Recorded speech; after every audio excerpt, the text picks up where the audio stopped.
Hunter Biden is indicted on 9 tax-related charges as a special counsel's investigation into the president's son continues. And a judge grants an emergency order allowing a pregnant woman to get an abortion in Texas. The Morning Rundown starts now. From the Straight Arrow News Studio, bringing the stories that matter to you from across the United States and around the world. This is the Morning Rundown. Today is Friday, December 8th. Thank you for joining us. I'm Kara Rucker. Hunter Biden was indicted on 9 tax-related charges in California Thursday as a special counsel investigation continues into the business dealings of the president's son. The 9 charges, 3 felonies and 6 misdemeanors, brought by special counsel David Weiss, allege Hunter Biden failed to file and pay taxes and also filed a false return to evade an assessment. According to the special counsel's team, Hunter Biden engaged in a 4-year scheme to not pay at least $1.4 million while spending millions on, quote, an extravagant lifestyle. The 56-page indictment read, between 2016 and October 15, 2020, Hunter Biden spent money on drugs, escorts and girlfriends, luxury hotels, rental properties, exotic cars, clothing, and other items of personal nature. In short, everything but his taxes. If convicted, Hunter Biden faces a maximum penalty of 17 years in prison. The tax-related charges are in addition to federal firearm charges filed in Delaware that allege Hunter Biden was in possession of a gun while using narcotics. He pleaded not guilty to those charges back in October following the collapse of a plea deal. In response to the new charges, Hunter Biden's attorney released a statement saying in part, "Based on the facts and the law, if Hunter's last name was anything other than Biden, the charges in Delaware and now California would not have been brought." The White House has declined to comment on Thursday's indictment, with an official saying it learned of the charges from the media's reporting and did not get advance notice. The Biden administration is considering backing new restrictions on who can seek asylum in America as the president looks to secure additional aid for Ukraine and Israel. That's according to a new report from Reuters. A source familiar with the discussions telling Reuters on Thursday the White House would be open to heightening the standard for initial asylum screenings. In addition, the source said the administration would consider some form of a safe third country provision, denying asylum to migrants who pass through another country on the way to the U.S.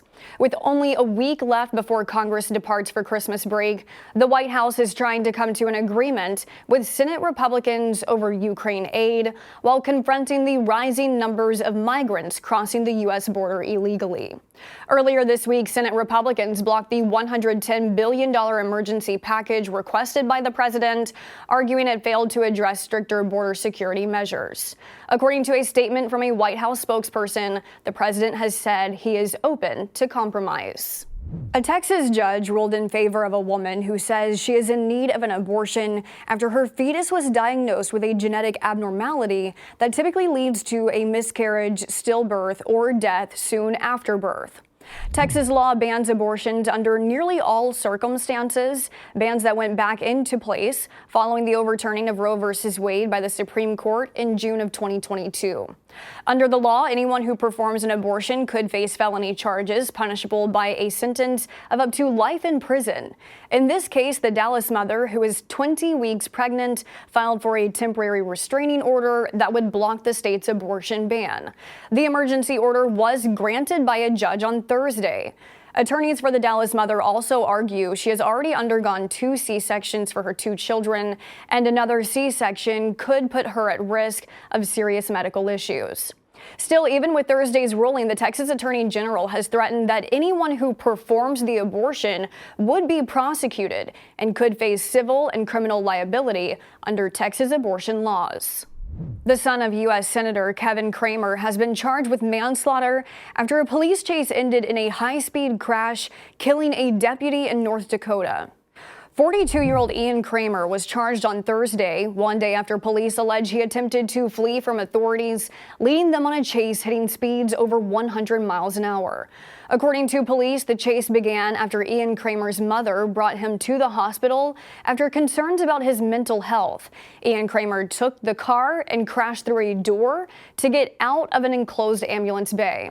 According to charging documents, during the chase, North Dakota deputy Paul Martin laid out a tire deflation device and took cover behind his squad car. Ian Kramer, who had already been driving on flat tires, crashed head-on into Martin's squad car, pushing it into Martin, launching the deputy about 100 feet and killing him. Ian Kramer is slated to make his first appearance in court today. In his statement, Senator Kramer said, quote, "We ask the public for prayers for the lost officer's family and colleagues who serve us every day and are grateful for all they do for us." The House Education Committee has launched an investigation into Harvard, MIT, and the University of Pennsylvania following a hearing this week where the university's presidents were questioned by lawmakers about the rise of anti-Semitism on their campuses amid the war between Israel and Hamas. Members of Congress were dissatisfied with the three presidents' responses, especially to questions on disciplining student protesters calling for the genocide of Jews. The committee calling their testimony absolutely unacceptable. The House GOP conference chair announced the investigation Thursday, saying the three presidents' responses were, quote, morally bankrupt. After receiving backlash from the hearing, Harvard released a post on social media explaining President Claudine Gay's stance, saying, quote, "Let me be clear, calls for violence or genocide against the Jewish community or any religious or ethnic group are vile. They have no place at Harvard, and those who threaten our Jewish students will be held to account." Penn President Liz McGill released a video message clarifying her remarks, calling for a review of the university's policies and saying that such language would be considered harassment or intimidation. Meanwhile, the University of Pennsylvania Board of Trustees held an emergency meeting Thursday as advisors with Penn's Wharton School of Business called for a change of leadership following McGill's testimony. Finally this morning, it's the first day of Hanukkah for Jews worldwide. The joyous celebration comes amid a rise in anti-Semitic acts in the U.S. and the world since Hamas's terror attack on Israel. A story published yesterday in the Wall Street Journal focused on how American Jews are grappling with how to express themselves amid acts of hate and growing fear. One grassroots movement is looking to answer that question while bringing communities together.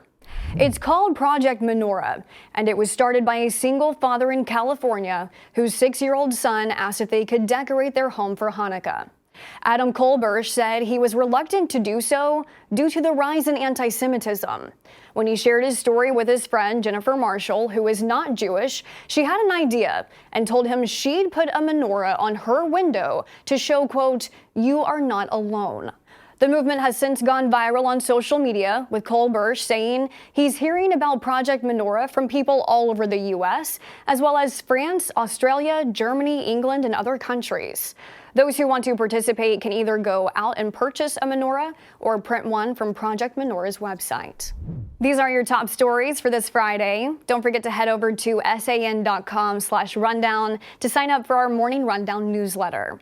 Unbiased, straight facts, that's Straight Arrow News. We'll see you back here on Monday. Until then, I'm Kara Rucker. Have a great weekend.